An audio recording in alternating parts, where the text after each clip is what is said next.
يستدل بعض الإخوة السلفيين سامحهم الله، ولا أدري ما هي المصيبة التي نزلت على السلفية في هذه الأيام. سلفية منهج رباني يمتاز بالثبات والوضوح وعدم التذبذب وعدم الاضطراب. المنهج السلفي ليس اليوم حلال وبكرة يبقى حرام. المنهج السلفي لا يعرف كثرة الأزياء، كل ساعة ألبس ثوب شكل وطلع بيان شكل، ليس هذا هو المنهج السلفي. ولكن المنهج السلفي منهج ثابت له أصول علمية وأصول منهجية وأصول عقائدية وأصول عملية، وهذا كله بينته في محاضرات أصول المنهج السلفي، فليراجعها من شاء على موقع البصيرة. بعض هؤلاء القوم الذين تلبسوا أو لبسوا السلفية بالفكر الديمقراطي يستدلون بموقف صلاح الدين الأيوبي من مداهنة الشيعة والعمل في ظل وزارتهم حتى تمكن من تكوين جيش، ثم خرج عليهم وطردهم، ويقول بهذا الفعل ويستدل بهذا الفعل على المشاركة السياسية ومداهنة العدو حتى يتمكنوا ويمحوا الديمقراطية. والعجب أنه يرى أن هذا السبيل يوصل لإقامة الدين ومن ثم التمكين. التعليق أن أخي الحبيب اللي هو الأخ السلفي الديمقراطي لم يقرأ التاريخ جيدا، لم يقرأ التاريخ جيدا.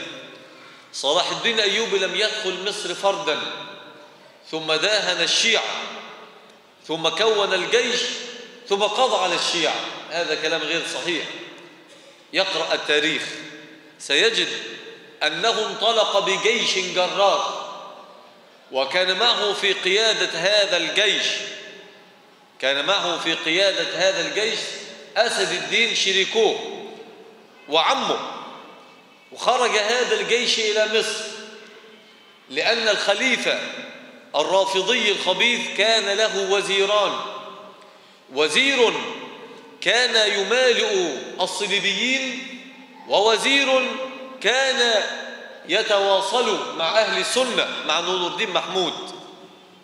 فأرسل نور الدين محمود جيشا لدعم الوزير السني، ودخل صلاح الدين بجيشه مصر، وكان ممكنا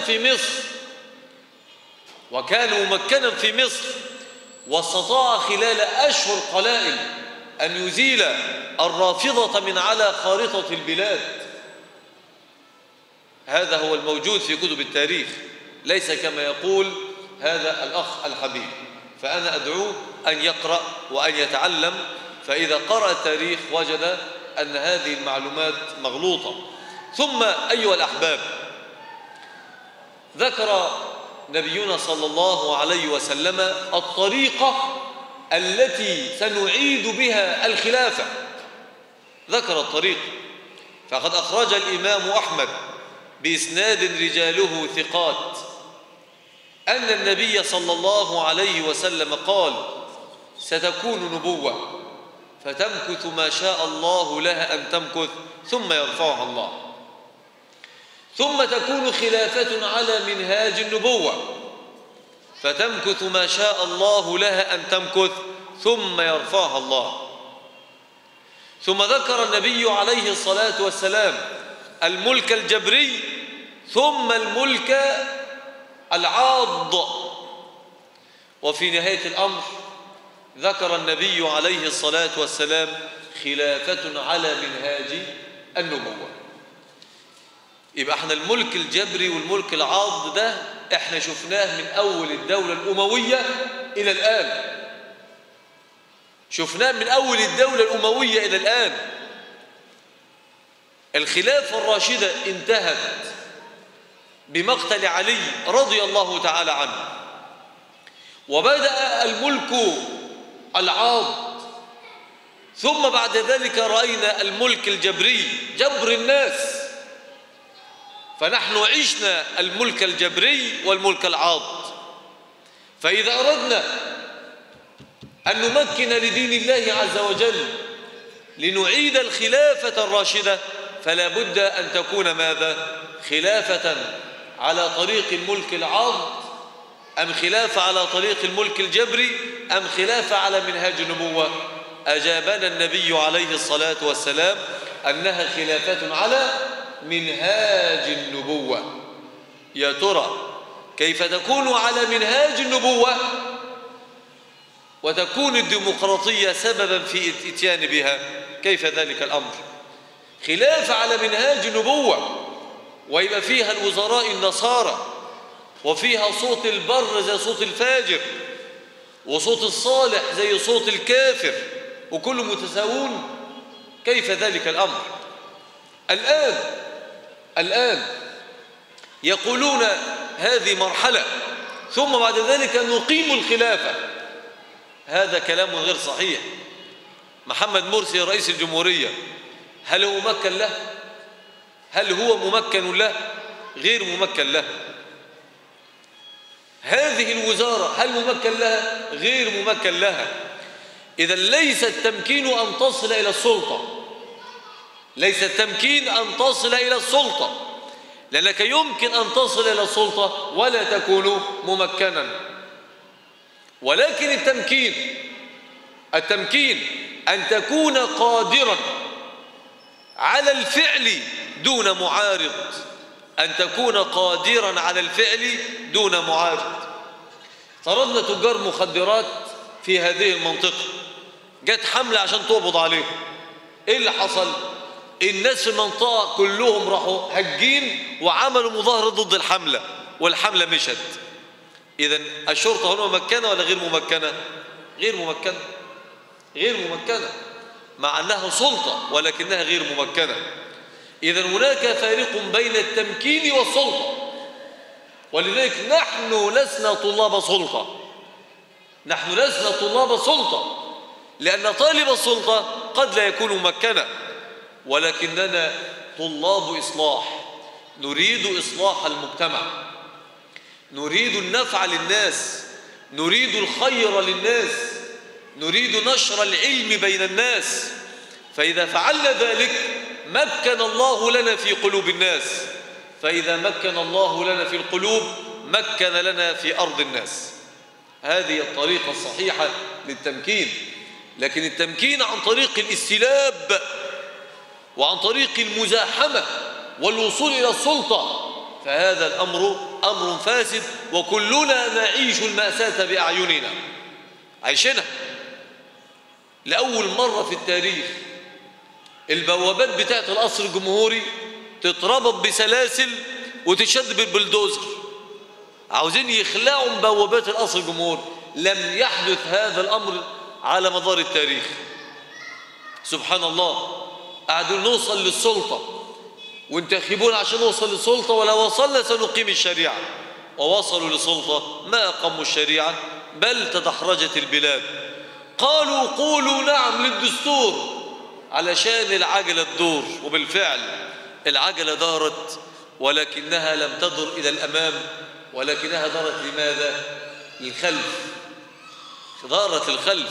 وبالتالي الشاطر هو الذي ينتحي جانبا، لأن العجلة يمكن أن تسير عليه فيهلك. سبحان الملك. فالأخ الحبيب يعني أرجوه أن يقرأ في التاريخ جيدا.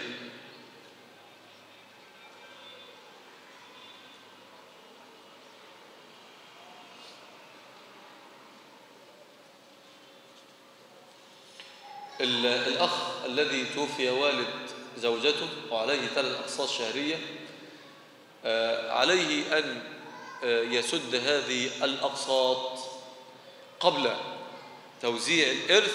لا بد من سداد الأقساط، لأن الأقساط هذه ديون، وحق المتوفى على الأحياء أن يقوموا بسداد دينه قبل أن يجهزوا. نعم.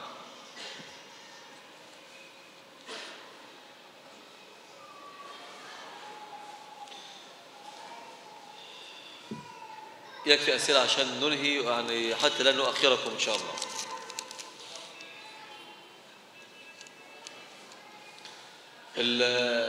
ما هو التعليق على تصرفات حزب كذا في الفترة الأخيرة؟ يقصد حزب النور.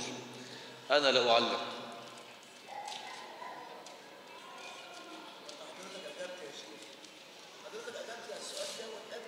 جزاك الله خيرا.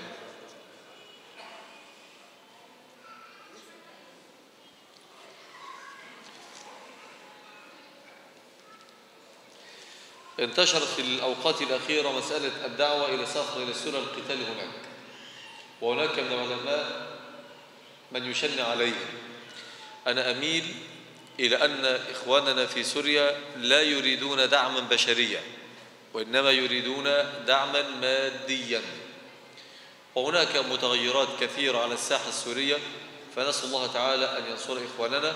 وأنا لا أميل إلى سفر شباب مصر من مصر، لا أميل إلى ذلك الأمر، لا أميل إلى هذا الأمر، ولكن نقوم بدعمهم على الوجه المادي، فهذا يعني أكثر فائدة.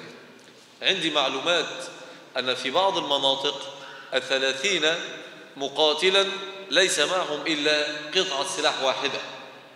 طب لو احنا سافرنا يبقى احنا كده هنكتر العدد، يبقى المأساة ستزيد، فليس هذا الأمر صالحا. وهناك السوق السوداء في السلاح سوق غالية جدا جدا، فالشيء الذي يباع مثلا ب$500 يباع الآن ب10,000 $، فالحاجة عندهم مسة للدعم المادي. أما أن يذهب الشباب لا أستحب هذا الأمر ولا أحبذه. هل لابد لزكاة المال أن تصل يد المزكي عليه مالا؟ يمكن لصاحب الزكاة أن يعطي زكاته للذي يجمع الزكاة، يعطيها للذي يجمع الزكاة، والذي يجمع الزكاة هو الذي يقوم بتحويلها، هو الذي يقوم بتحويلها وتدويرها. يعني مثلا أنا عندي مال، والأخ المبتسم هذا بارك الله فيه هو الذي يجمع الزكاة من المسجد، أنا أعطي له 1000 جنيه، وغيري يديله 2000 ويديله 500 ويديله 100 ويديله 20,000 ويديله نص مليون، يجمع هذه الأموال جميعا ثم يقوم بالتصرف فيها حسب ما يكون صالحا. ممكن يجيب منها أدوية، ممكن إنه هو يجهز فتاة ويزوجها، ممكن إنه هو يسد ديون، ممكن إنه هو دي كلها أمور متاحة. ولكن صاحب المال لا يشتري دواء للمحتاج من زكاة ماله، لا يشتري له دواء، ولا يجهز عروسة من زكاة ماله، يعطيهم المال وهم الذين يشترون، يعطي للمريض المال والذي يشتري. أما إذا أراد أن يأتي بالعينيات فيعطي لصاحب المال، لو صاحب الزكوات يعطيه المال ويقول له علمت إن المكان الفلاني فيه بنت فقيرة نريد أن نزوجها، ادرس المسألة وساعدها بما يكون مناسبا، هذا أمر جيد.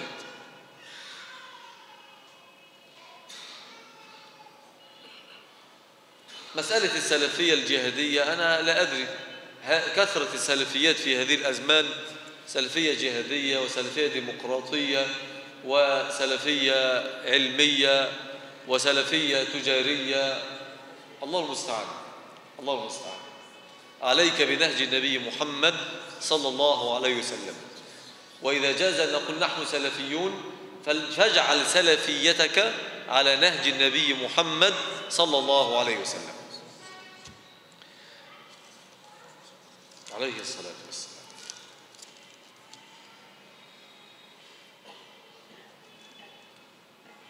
الأحداث الجارية في البلاد أنا تحدثت،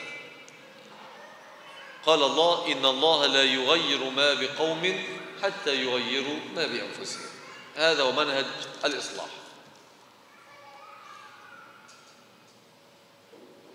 أنا لا أتكلم عن أحد، على مدار أكثر من 30 سنة قضيتها في الدعوة والدروس ما تكلمت عن أحد في مجلس من مجالسي، ما تكلمت.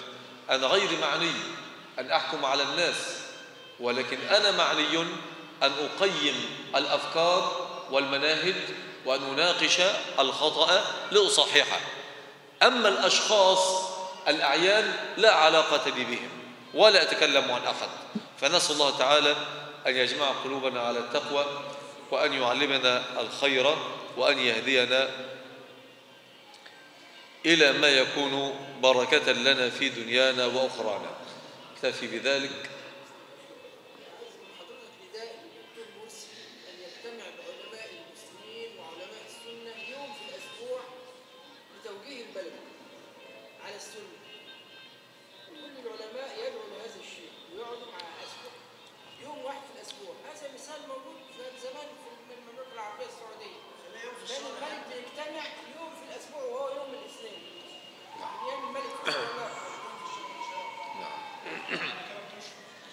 إن شاء الله إن شاء الله تدرس.